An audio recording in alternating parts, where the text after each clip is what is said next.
অন্তর্বর্তীকালীন সরকারের সময় জাতির দুঃখের ঘটনাগুলোকে এখানে তুলে ধরা হয়েছে। বিশেষ একটি দেশকে, রাষ্ট্রকে খুশি করার জন্য তার অনেক উপাদান এখান থেকে গায়েব করে দেওয়া হয়েছে। জুলাই জাদুঘর, স্মৃতি জাদুঘর যারা দেখেছেন তারা তার দামি রূপটা দেখতে পাবেন। বাস্তব রূপ ছিল তার চেয়েও কঠিন। কবরের সাইজের একটা ঘর, সেই ঘরের মধ্যে তার ঘুমানো, শোয়া, বসা, নামাজ আদায় করা, গোসল, খাওয়া, সব কিছু, পেশাব পায়খানা ওইখানে।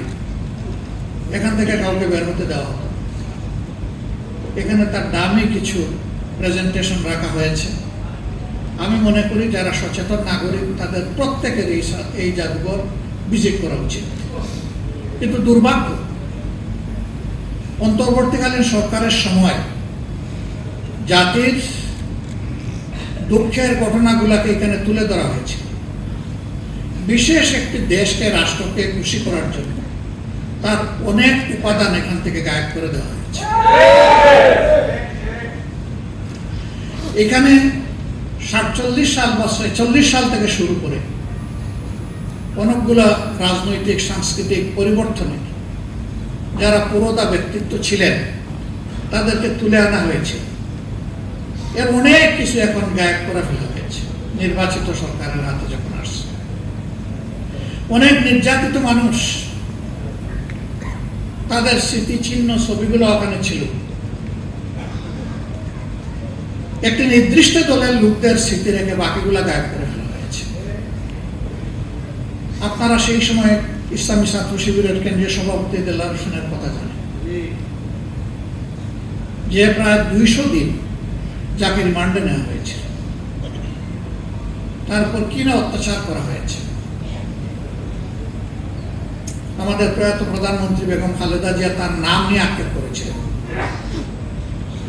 তার একটা স্মৃতি ছিল, ওইটা গায়েব করে ফেলা হয়েছে। সীমান্তে ফেলানিকে অমানবিকভাবে ঝুলিয়ে হত্যা করা হয়েছিল, ওই স্মৃতিটা গায়েব করে ফেলা হয়েছে। এটি ভালো লক্ষণ নয়। ক্ষমতায় যারা আসে এসেই বলে ইতিহাস বিকৃতি করা হয়েছে, কিন্তু এ পর্যন্ত বাংলাদেশের ইতিহাস বলে সবাই ইতিহাস বিকৃতির নায়ক ছিল। এই অপকর্ম থেকে কেউ বের হতে পারে। একটা মুসলমানের দেশে চিন্তা করা যায় যে মানুষকে ধরে নিয়ে গায়েব করা হবে বছরের পর বছর। তিনি নিজেও জানবেন না কোথায় আছেন, আপনজন জানবেন না তিনি বেঁচে আছেন। সেই কাণ্ড কারখানা এই দেশে করা হয়েছে। যারা এতটাই অপরাধী ছিল যে দেশের বুকে তারা স্থির থাকার সাহস করতে পারে, এই জন্যই তো তারা পালিয়ে গেছে। আর দুনিয়ার ইতিহাস বলে একবার যারা অপকর্মের দায় নিয়ে পালিয়ে যায় তারা আর ফিরে আসতে পারে না। কোনো ইতিহাস নেই। বাংলাদেশে এখন সেই ন্যারেটিভ তৈরি করার জন্য পরিকল্পিতভাবে ফ্যাসিস্টদের যারা দূষণ, তারা এখন নেমে পড়েছে।